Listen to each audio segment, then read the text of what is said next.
The finance manager just lied to your face. That smile, that best I can do speech, you just paid $4,300 for it. I'm about to show you the 7 lies they use to take your money. The first one starts the moment you walk through the door. Every person who walks into a dealership without this knowledge loses an average of $4,300. Not because they're bad negotiators, because they're negotiating against information they don't have. You're about to learn 7 secrets that collapse dealer control. Allocation scarcity is fiction. Factory invoices hide $4,000 in margin. Trade appraisals are time weapons. The 4 square is a financial sleight of hand. Interest rates get marked up invisibly. End of month desperation is worth $4,000. And walking away triggers a callback that saves $1,400 minimum. You have a weapon they fear. The moment you walk toward that door, you trigger a protocol worth $1,400. You're sitting in the finance office. They offered you $41,500. You countered with $38,800.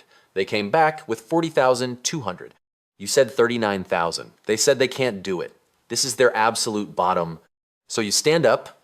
I appreciate your time, but we're too far apart. You walk out. 30 seconds later, your phone buzzes. Hey, this is Marcus. I talked to my manager. He might have some flexibility. Can you come back in? You just triggered the callback protocol. They've already invested time. They've already pulled your credit. They've already appraised your trade. Walking away represents sunk costs they need to recover. A closed deal at low margin beats an empty chair. The callback is inevitable. The callback offer averages $900 to $1,600 lower, 9 out of 10 times. When Marcus calls, you don't sound excited. You sound busy. Hey, Marcus, I actually just finished talking to another dealer and they're pretty close to my number. What did your manager say? If he thinks you're waiting, his offer will be modest. If he thinks you're buying elsewhere, his offer will be aggressive. He'll say, my manager approved $39,800. I appreciate him moving. The other dealer is at $39,300. If you can beat that, I'll come back in. Notice what you did. You didn't accept. You countered lower. You're making them negotiate against a number they can't verify. This is the moment most people cave. Don't. Marcus says, let me call you back. 10 minutes later. We can do $39,100. You say, deal. You just saved $1,400. But here's what they hate most. When you walk away from multiple dealerships, when you use each callback as leverage, you visit dealer A, walk at $40,200, they call back at $39,800. You visit dealer B, walk at $41,000, they call back at $40,500. You call dealer A back, I got a better offer at $40,000, can you beat it? They call back with $39,400. You've created a bidding war where you're not physically present. Here's the strategy. Negotiate until they say, this is final. Walk. Wait for the callback, counter lower. Repeat until someone bottoms out. This takes 6 to 8 hours, but saves you $1,500 to $3,000. Here's the final weapon, silence after the callback. They call $39,800. You say, I'll think about it. Then you don't call back for 24 hours. When you finally call back, I'm ready to move forward at $38,800. They'll say, we can't do that. You say, okay, thanks anyway. Hang up. Wait 2 hours. They'll call back. We can do $39,200. The walkaway is your strongest weapon. Now you need to understand why you need it, what they're protecting, scarcity lies, invoice fiction, time manipulation, complexity traps, invisible interest, calendar desperation. Your chair is worth money to them. An empty chair costs them everything. They just charged you $7,000 for scarcity that doesn't exist. The salesperson smiled, typed, said allocation is tight. That's when you paid for a lie. You walk onto the lot, 2025 Ford Ranger, Lariat trim, shadow black. Then comes the line, we only get 3 per month. Allocation is tight. If you want to wait 8 to 12 weeks, we can order one, but I can't guarantee the price stays the same. Fiction. Dealerships don't operate on strict allocation. They trade vehicles with other dealers. They locate inventory through databases showing every unit within 500 miles. That Black Ranger, it exists, probably at 4 dealerships within 2 hours. Why lie? Because scarcity justifies price. When you believe a vehicle is rare, you stop negotiating. This mental shift is worth $3,000 to $7,000. A Ranger Lariat has an MSRP of $41,795. Normal market, you get that down to $38,500. But when the dealer convinces you allocation is constrained, market adjustment fee, $2,995, plus mandatory add-ons, another $1,400. Your $37,800 truck just became $46,190. The allocation lie generated $8,390 in pure profit. Dealer trades happen daily. They swap inventory. This takes 4 hours, not 8 weeks. Here's what you say. I understand you're showing limited allocation. Can you check your dealer trade network? I'm also reaching out to stores in Ohio and Indiana. If you can locate the exact spec without markup, I'll close today. Otherwise, I'll work with whoever finds it first. Watch what happens. The salesperson pauses. Let me talk to my manager. 3 minutes later. Actually, we might be able to locate one through our dealer network. Give me 20 minutes. You collapsed their scarcity story. 20 minutes ago, the vehicle didn't exist. Now it exists. What changed? You demonstrated knowledge. You named the dealer trade network.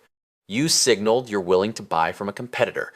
When you say those words, the salesperson's face changes. They're calculating. Do you also know about holdback, about dealer cash?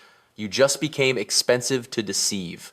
The moment you mention competitor stores, you've introduced opportunity cost. So they pivot. Suddenly, allocation isn't so tight. Here's your move. Before you step onto a lot, search the manufacturer website for inventory. Screenshot that list. When they tell you allocation is tight, show them. I found 14 Rangers, matching my specs across 6 dealerships. Can you explain the allocation constraint? They can't. Because there isn't one. The invoice they showed you? It's hiding $4,000. They said they're losing money. Fiction. You're in the finance office. The manager slides a document across. This is our invoice from Ford. We paid $41,200. We're selling it for $41,500. We're only making $300. They're lying. Not about the invoice. That document is real, but it's incomplete. What they're not showing is everything that happens after. The rebates, the holdbacks, the incentives that reduce their actual cost by $2,000 to $5,000 below the number you're looking at. Holdback is theft by accounting. Ford charges the dealer $41,200. Then Ford refunds $1,200 90 days later. The dealer showed you the charge, hide the refund. Holdback is a percentage of MSRP that manufacturers refund after the vehicle is sold. Most domestic brands hold back 2 to 3%. On a $40,000 vehicle, 3% equals $1,200. But holdback never appears on the invoice. It's invisible. The $300 profit, it's actually $1,500 before any other incentives.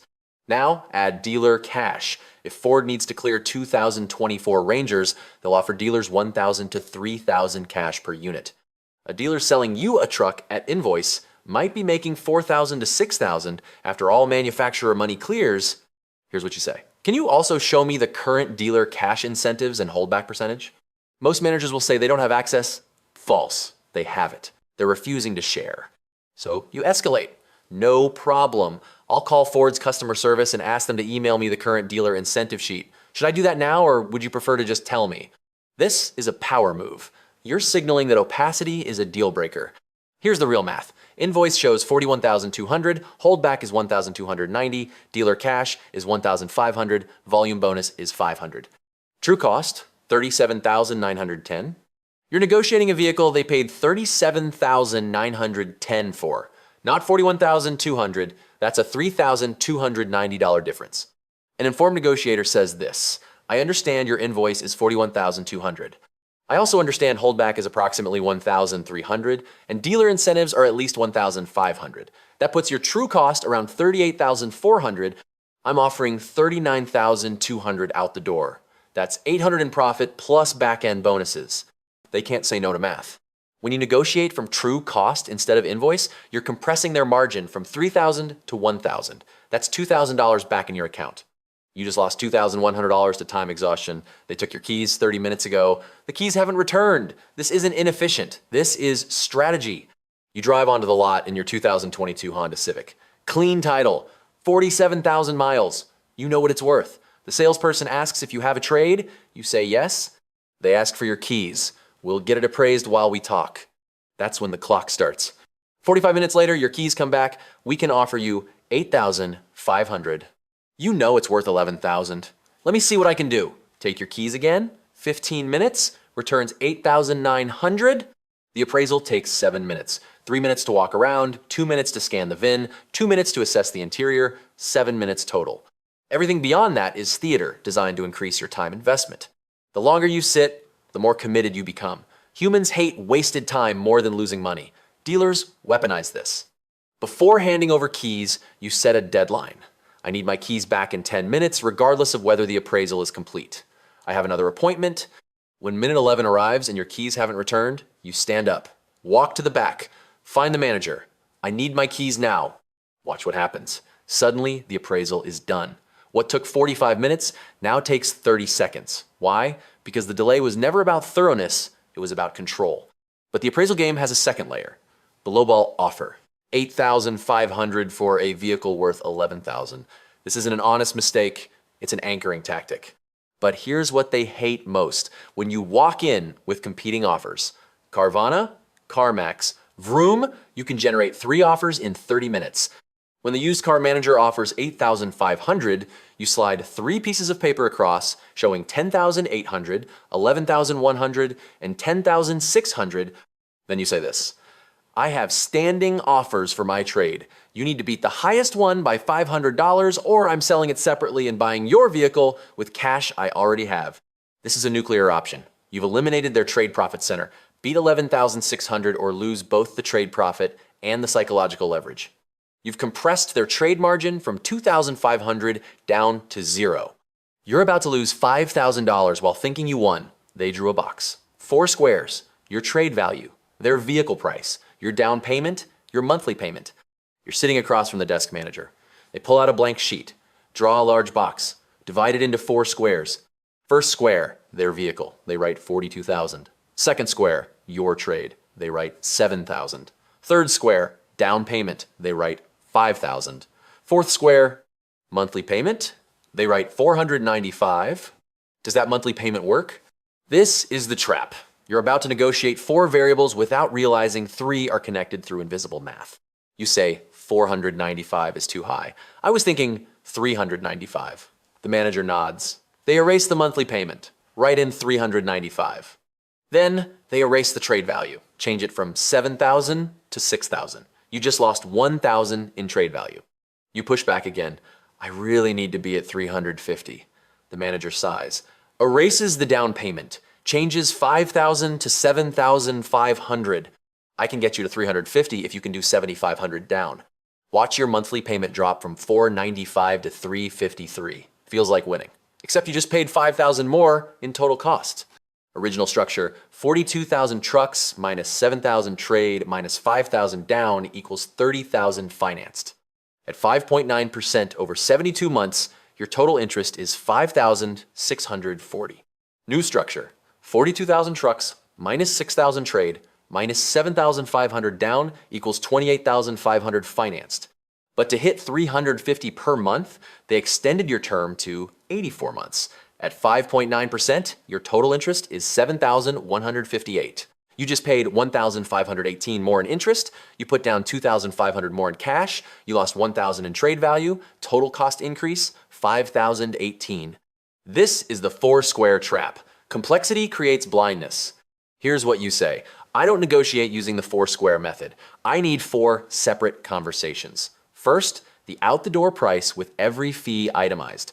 Second, your trade appraisal in writing. Third, financing terms. Fourth, my down payment. We do those in sequence or we don't do business. I prefer transparency. I'll be working with whichever dealer is comfortable negotiating in the sequence I just described. Is that you, or should I call your competitor? Most managers will pivot, but some will insist on the 4 square walk. You're about to pay $1,440 in invisible interest. The lender approved you at 4.9%. The finance manager just told you the rate is 6.4%. Where did 1.5% go? Into their account. You're in the finance office, the finance manager pulls your credit, types, waits. Good news, you're approved. Your rate is 6.4%. You don't know that 30 seconds ago, the screen showed 4.9%. That's the buy rate, but you'll never see that. You'll only see the sell rate. 6.4%. That 1.5% difference, it's profit, hidden profit. Legal profit. Here's the math. You're financing $32,000. At 4.9%, your total interest is $4,120. At 6.4%, your total interest is $5,560. The difference is $1,440. The dealer gets a kickback, usually between $700 and $1,200. This is called dealer reserve. You can't see it. The contract shows 6.4%. There's no line item that says dealer markup. It's invisible. When you ask one question, the entire scheme collapses. 4 words, what's the buy rate? So they stall. They say, that's not how we present rates. The buy rate exists. They're choosing not to show it. Your response? I'm asking for the lender's approval rate before your markup. If you can't show me that, I'll be financing through my credit union instead. This is a nuclear threat. Because if you finance elsewhere, they get no kickback. 0. 5 minutes later, we can do 5.2%. But it's not the buy rate. You say, what's the actual buy rate from the lender? You say, that's not what I asked. I asked for the buy rate. But you need a backup plan. Before you walk into a dealership, you go to your local credit union. You get pre-approved. You get the rate in writing. When the finance manager offers you 6.4%, you slide the credit union approval across. I'm pre-approved at 4.2%. If you can beat that, I'll finance through you. If not, I'm using my existing approval.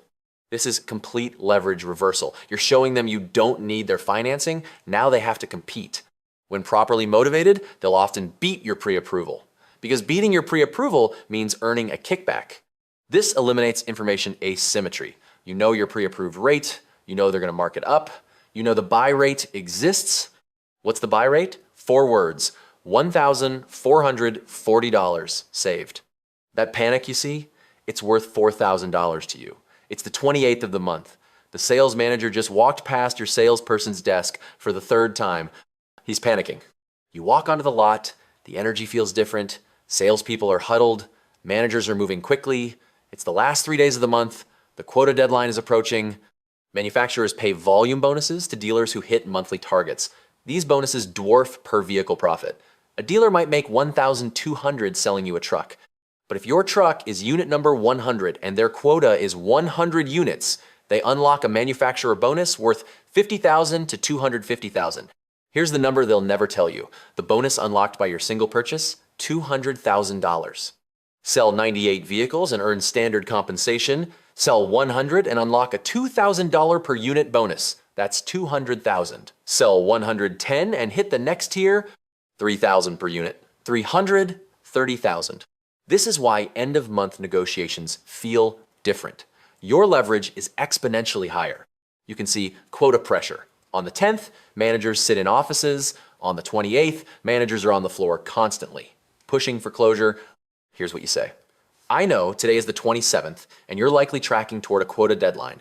I'm ready to close immediately if the numbers work. What's your best out-the-door price considering the time sensitivity for your month-end goals? You just named their pressure point explicitly. Most will admit it indirectly. Let me see what I can do.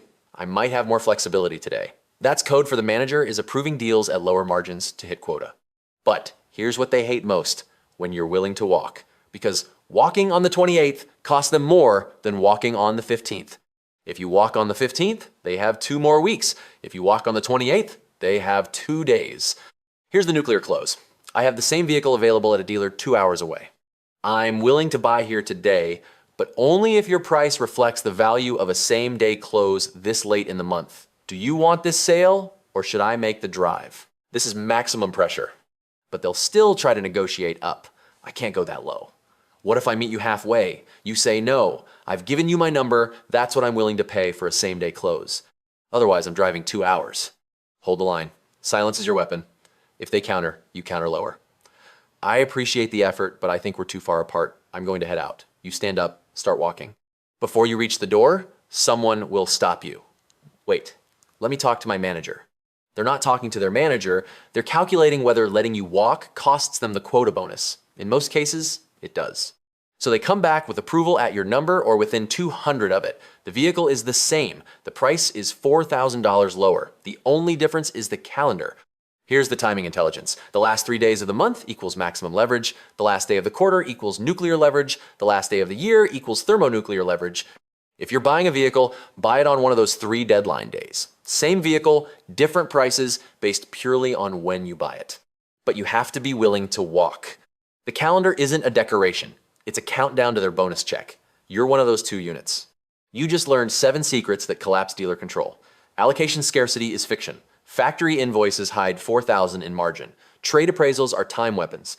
The 4 square is a financial sleight of hand. Interest rates get marked up invisibly. End of month desperation is worth 4,000. Walking away triggers a callback that saves 1,400 minimum. Every person who walks into a dealership without this knowledge loses an average of $4,300. You have it now. Comment the rate they gave you last time you financed. I'll tell you what the buy rate probably was. Share this with someone who's about to buy. And if this just saved you thousands, subscribe. There's more they're not telling you.